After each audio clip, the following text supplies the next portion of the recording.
Hey guys, it's Dad with Dad's Guide to Adulting. I hope you're doing well and that you're having a great day. In this video, which is part of our Rules for Living section, we're going to be talking about dealing with failure. So let's start off with the obvious. Failure is something that happens to all of us. Human beings are not perfect. We make mistakes just like every other person who has ever lived. You will in fact make mistakes in your life. Some of the mistakes will be on small matters. For example, you may be at a party and take a sip of wine just as one of your friends cracks a joke in your ear, and you may end up snarfing your wine all over your friend's white carpet. Been there, done that. Guilty. Some of the mistakes will be on major things. For example, you may be a doctor performing surgery, get halfway through the surgery and realize that you're operating on the wrong leg.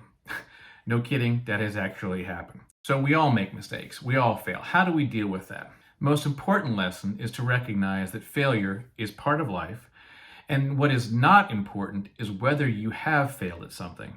What is important is how you respond to it. When you fail at something, you have two choices. One is you can get discouraged, you can get down on yourself, you can start doubting your abilities or your talents, and you can give up.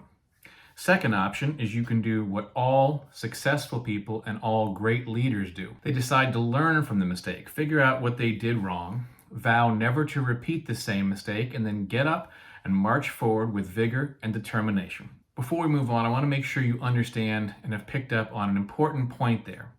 It is simply this: even the most successful people in the world have failed from time to time. The difference between them and unsuccessful people is not that they haven't failed. The difference is how they respond to it. Unsuccessful people tend to give up and let the failure defeat them. Successful people make it motivate them and try harder. So I'm going to give you a few examples of that from a variety of different fields. So in politics, before he was elected president, Richard Nixon was defeated in a number of important elections. For example, in 1962, he was running for governor of California, his home state, and he was defeated. He thought his political career was over, and he held a press conference where he said, basically, "You all won't have Nixon to kick around anymore. This is my last press conference." Well, somehow he managed to lift himself up, rebuild his political fortunes, and 6 years later, he was elected president of the United States. In literature, the great J.K. Rowling, the author of the Harry Potter series, has given a number of interviews where she talks about the fact that shortly after graduating from college, she was basically destitute. Her marriage had failed, she was a single mom, and she had virtually no money, and wrote a series of books which have given joy and hope to millions of young people around the world. She's now one of the wealthiest people in the world. Thomas Edison, the great inventor, tried for years to invent the first light bulb, and he failed over and over and over again. When he was asked about it, though, he said, "I have not failed.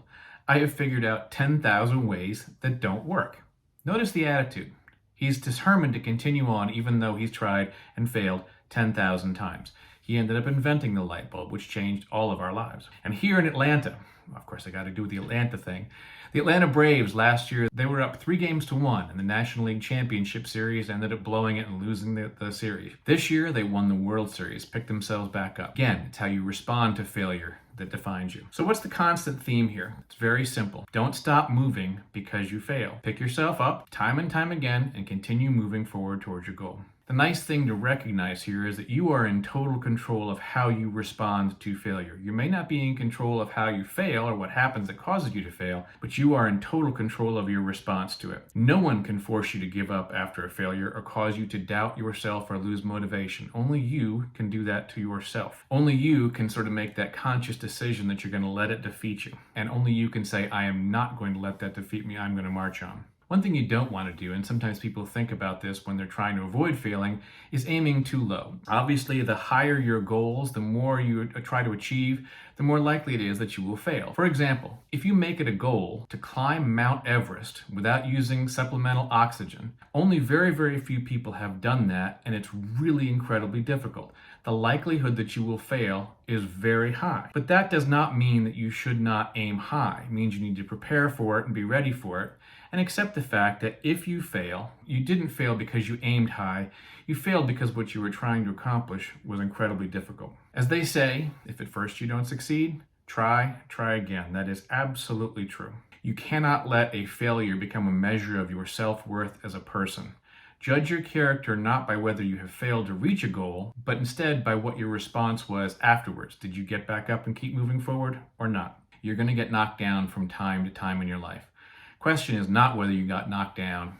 Question is what you did after you hit the floor. Did you get back up and keep moving? It's entirely up to you. And I think that you will recognize if you do that, you can achieve your goals and you can overcome failures. Winners and successful people get back up and keep marching forward. Let that be you. That's all for now. Until next time, remember, you got this.